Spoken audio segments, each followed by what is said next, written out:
So in this lecture, we're going to consider what's called the paradoxes of the presidency, which fits the idea of the textbook. If the textbook is the struggle for democracy, and we're talking about paradoxes of the presidency, paradoxes in and of themselves exist.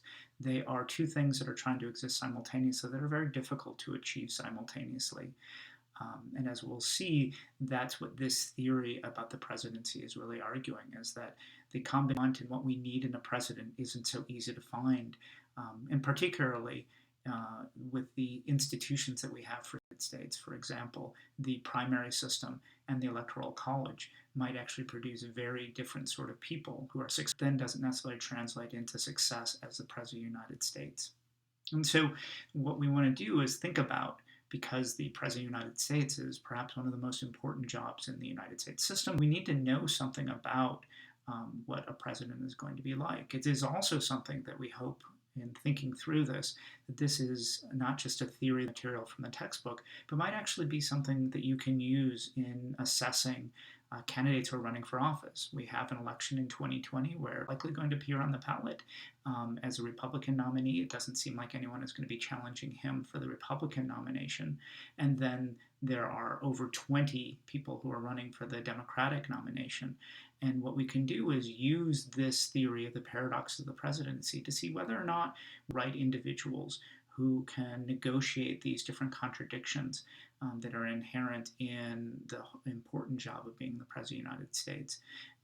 And we can also use it historically to think about previous presidents and whether or not we selected them, and that we use the right criteria for judging success or failure. So this is one that definitely will help us understand some of the key points of the textbook, but it is also one that hopefully you'll take on even beyond this course. A fairly basic question is, what do we want in a president? And so on the first slide, based on some survey research that's been done, is some of the important personal characteristics that we say we want in a president. We've asked Americans about this in surveys, and these are their answers, and these are the top criteria of president. Number one is sound judgment in a crisis. 76% of the respondents said that that's what they're looking for in an individual who is states. That makes sense. It's the idea behind one of the changes we made from the Articles of Confederation to the U.S. Constitution was to have an individual, one single individual, who could solve crisis. And so that is at the top of the list. And it's a recognition that the President of the United States is supposed to play an important role in terms of being able to address crises. Because as we think about our political system, it is one where quick action is really discouraged. The idea of separation of powers and checks and balances process that's very deliberative, very slow in terms of actually achieving any changes. Because we wanted to make sure, the framers wanted to make sure that everything was for the right reasons. But there are times when crises exist, and we need to be able to have someone who has that sound judgment. And the hope is that the president on the list is high ethical standards. 67% of the respondents said that they want high ethical standards in the individual who is going to be the president of the United States. You can see why during the campaigns, during the attack ads that are often used, that it is exactly that they're going to attack in the ads. It lacks those high ethical standards, and they also lack the sound judgment in crisis as a way of discouraging us from voting for them. And because we have a two-party system where only two parties have any viable chance of winning the presidency, because the Electoral College is a series of single-member district plurality voting systems, then want to prove to the electorate that if that's not possible, you could discredit the other individual. Because we have a two-party system, you can still win votes if you can discourage people from voting for your opponent. Another thing on the list is they're asking for is compassion. 63% of the population want some compassion. Recognition that down the list are some things to be tough-nosed negotiator, but also at the same time is to be compassionate and to care about the country and the people of the country. Since that is saying that the president is sincerely cares about the issues that he or she is talking on, is sincere to protecting the nation. Consistency, 51%. There is a recognition that there needs to be some consistency because the world is such a changing place. It'd be nice to have a leader who is consistent. Forceful and decisive at 50%, and the willingness to compromise at 42%. So all of these make a lot of sense. When you take a look at this list, each one of those seems to make sense that you would want in sort of a leader. An unofficial one that has come up, no one's formally tested this, but is a way to think about this, is whose barbecue would you rather attend? And many people have said that that's actually the better way of thinking about who is going to win the election and who did win the election. And so you can go back and think about, okay, in the 2016 election, would you rather go to Hillary Clinton's barbecue or would you rather go to Trump's? And since Trump won, you'd say, well, people want to go to Trump's barbecue. It's certainly going to be interesting.